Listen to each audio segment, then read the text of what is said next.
Hi అండి. ఈరోజు video వచ్చేసి మొగలై ఎగ్ కర్రీ చేసి చూపిస్తున్నాను. ఇంట్లో ఎప్పుడు ఎగ్ కర్రీ రొటీన్‌గా కాకుండా కొంచెం డిఫరెంట్‌గా ఇలా ట్రై చేయండి పచ్చికారం వేసి. టేస్ట్ అయితే నిజంగా చెప్తున్నానండి అద్భుతంగా ఉంటది. పరాటాలోకైనా, చపాతీ, రోటీ, పులావ్, బగారన్నం వీటిలోకైతే బెస్ట్ కాంబినేషన్. నిజంగా ఒక్కసారి టేస్ట్ చేశాక ఇంత మంచి కర్రీ మిస్ అయ్యారా అనిపిస్తదండి. అంత రుచిగా ఉంటది. ఈ ఎగ్ కర్రీ ఎలా చేయాలో ఒకసారి చూద్దాం రండి. ఇప్పుడు ఇలా బాయిల్డ్ ఎగ్స్ తీసుకొని చాక్ తోటి సర్కిల్‌లో ప్రెస్ చేస్తూ ఇలా ఘాట్లు పెట్టుకోండి. చూసారు కదా వీడియోలో చూపిస్తున్నట్టు. ఇలా ప్రెస్ చేస్తే మనకి ఎగ్ చూడ్డానికి కుక్ అయ్యాక బాగా కనిపిస్తది. మసాలా అంతా కూడా లోపలికి వెళ్ళి తిన్నప్పుడు టేస్ట్ బావుంటాయి. ఇలానే ఎగ్స్ అన్నీ రెడీ చేసి పక్కన పెట్టుకోవాలి. ఇప్పుడు స్టవ్ ఆన్ చేసి ఇలా కడాయి పెట్టుకున్నాక ఆయిల్ వేసుకోవాలి.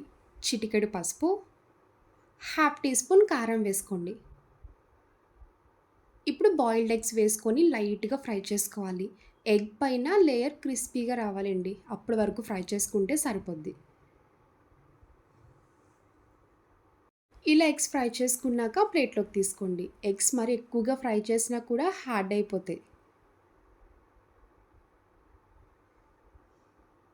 ఇప్పుడు అందులో 1 దాల్చిన చెక్క, 2 యాలక్కాయలు, 4 లవంగాలు ఇలా వేసుకొని ఫ్రై చేసుకున్నాక 2 ఉల్లిపాయలు ఇలా పొడవుగా కట్ చేసుకొని వేయండి.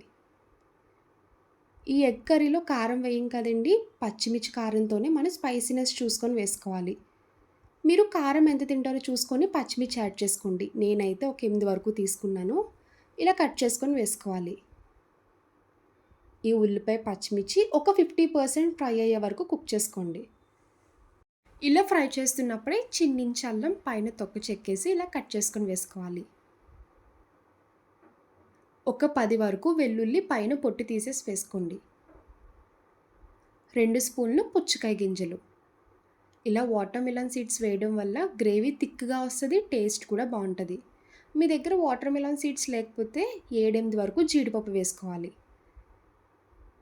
ఇలా ఇవన్నీ వేసుకున్నాక ఒకసారి ఫ్రై చేసుకోండి. ఉల్లిపాయ, పచ్చిమిర్చి చూడండి ఒక 50% కుక్ అయ్యే వరకు ఇలా ఫ్రై చేసుకోవాలి. ఇప్పుడు ఇంకా స్టవ్ ఆఫ్ చేసుకోండి. కొంచెం చల్లారాక మిక్సీ జార్‌లోకి ట్రాన్స్‌ఫర్ చేసుకోవాలి. ఇలా చల్లారాక మిక్సీ జార్‌లోకి వేసుకున్నాక ఇప్పుడు కొంచెం కొత్తిమీర యాడ్ చేసుకోండి. మీ దగ్గర పుదీనా ఉంటే పుదీనా కూడా వేసుకోవచ్చు. ఇప్పుడు మూత పెట్టుకొని వాటర్ యాడ్ చేయకుండా మిక్సీ చేసుకోవాలి. ఇప్పుడు అదే కడాయిలో ఇంకా కొంచెం ఆయిల్ యాడ్ చేసుకొని బిర్యానీ ఆకు వేసుకోండి. హాఫ్ టీ స్పూన్ జీలకర్ర వేసుకొని లైట్‌గా ఫ్రై చేసుకోవాలి. ఒకటి మీడియం సైజ్ ఉల్లిపాయ తీసుకొని చిన్నగా కట్ చేసుకొని వేయండి.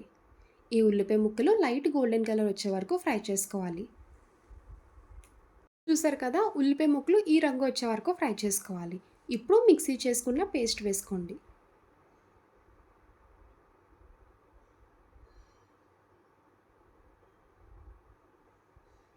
ఇలా ఉల్లిపాయ పచ్చిమిర్చి పేస్ట్ వేసుకున్నాక ఒక 1 మినిట్ ఫ్రై చేసుకోవాలి.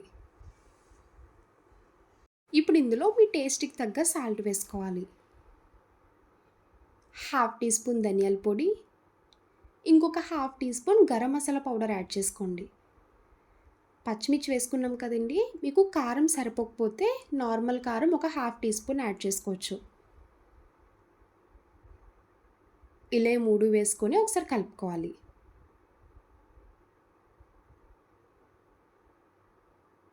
ఇప్పుడు ఇందులో 2 స్పూన్స్ పెరుగు యాడ్ చేసుకోండి. ఒక స్పూన్ కసూరి మేతి వేసుకోవాలి. కసూరి మేతి వేయడం వల్ల ఫ్లేవర్‌తో పాటు టేస్ట్ చాలా చాలా బావుంటది.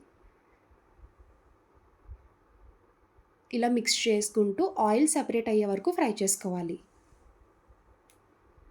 చూడండి వీడియోలో చూపిస్తున్నట్టు ఎడ్జెస్‌ని ఆయిల్ ఇలా సెపరేట్ అవ్వాలి. అప్పటి వరకు ఫ్రై చేసుకుంటే గ్రేవీ టేస్ట్ అనేది చాలా బావుంటది. ఇప్పుడు ఇందులో హాఫ్ గ్లాస్ వాటర్ యాడ్ చేసుకోండి. మిక్సీ చేసుకున్న మిక్సీ జార్‌లోనే ఇలా హాఫ్ గ్లాస్ వాటర్ యాడ్ చేసుకొని ఇలా వేసుకోండి. వాటర్ వేసుకున్నాక ఒకసారి కలుపుకోవాలి. ఇప్పుడు ఇందులో ఫ్రై చేసుకున్న ఎగ్స్ కూడా వేసుకొని మీడియం ఫ్లేమ్‌లోనే ఈ గ్రేవీ థిక్ అయ్యే వరకు దగ్గరికి కుక్ చేసుకోవాలి.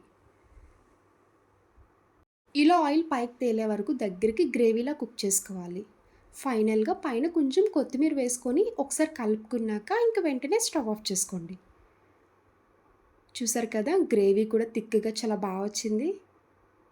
ఇలా అయితే రోటీ, చపాతీలోకైనా, బగారా అన్నం, పులావ్‌లోకైనా చాలా అంటే చాలా బావుంటది. ఇలా చేసి ఇంట్లో వాళ్ళకి పెట్టండి. చాలా ఇష్టంగా తింటారు. చూసారు కదా! Mughlai egg curry. నా వీడియో మీకు నచ్చితే లైక్ చేసి, షేర్ చేయండి. ఫస్ట్ టైమ్ చూసేవాళ్ళు ఎవరైనా అయితే ప్లీజ్ అండి ఛానల్ సబ్స్క్రైబ్ చేయండి.